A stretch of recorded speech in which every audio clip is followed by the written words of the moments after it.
Hello, my name is Sebastian Hallensleben, Dialogue and Strategy Consultant, and this series is Management Without Elbows.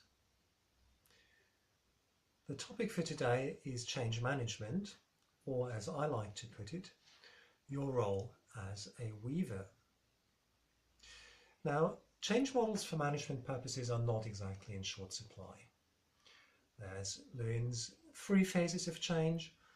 Hollings has got 4 phases, Kübler-Ross has got 5, Kreiner has got a model with 6 phases of change, Lippitt 7, Kotter's 8 phases of change might be familiar to you. You'll be pleased to know that I'm not offering you yet another model, but rather a perspective that is helpful alongside any one of them. When driving change, our natural tendency is to be bold. Business strategy is scrapped, an organization is restructured, old plans go out of the window, and so on. And yet, humans are creatures of continuity. Regardless of the revolution happening around them, people retain their ambitions, their plans, their hopes, their fears, their aversions, their aspirations. Relationships between people grow continuously. Expert knowledge evolves gradually through experience, and people's sense of purpose in life remains untouched by any corporate change.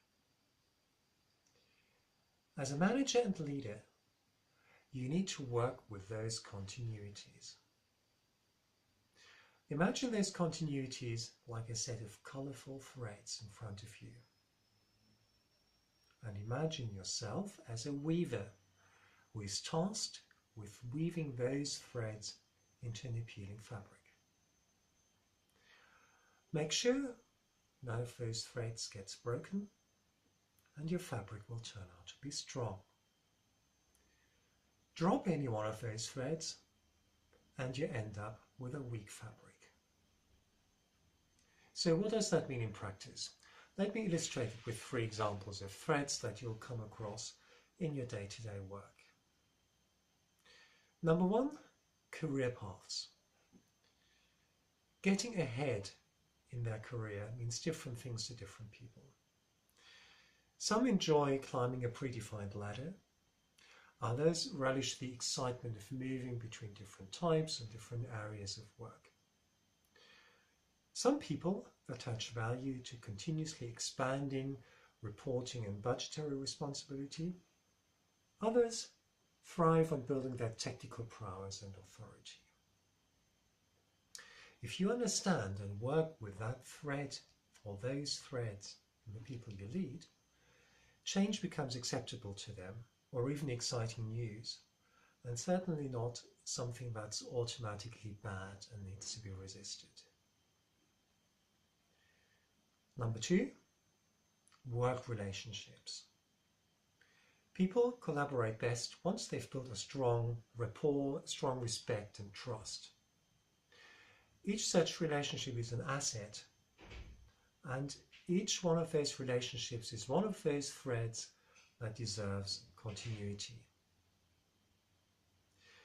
Organizational structures are rarely perfect in times of change, and it is exactly those types of relationships that save them from falling apart. So the question is, can you build on those relationships, for example by spreading the members of a close-knit team over multiple new departments that you want to collaborate closely? Can you ensure that still weak relationships continue to grow?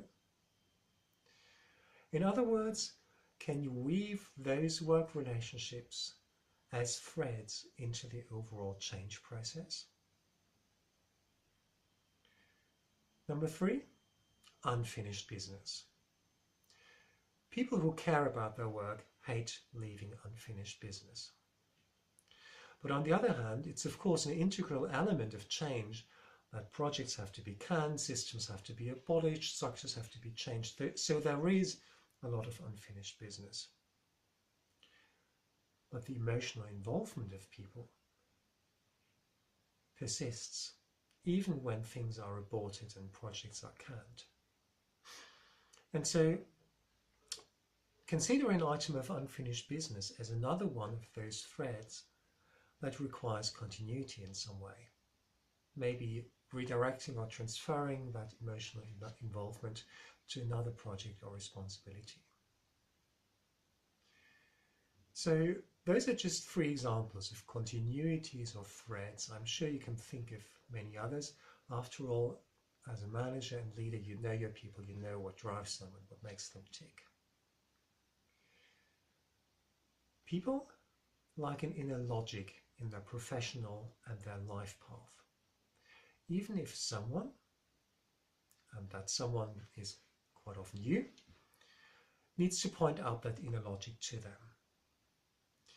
People need to have a story to justify to themselves and to those around them, be they friends, colleagues, partner, family, why they go along with a possibly uncomfortable change process. Continuity of their threads through change effectively writes that story.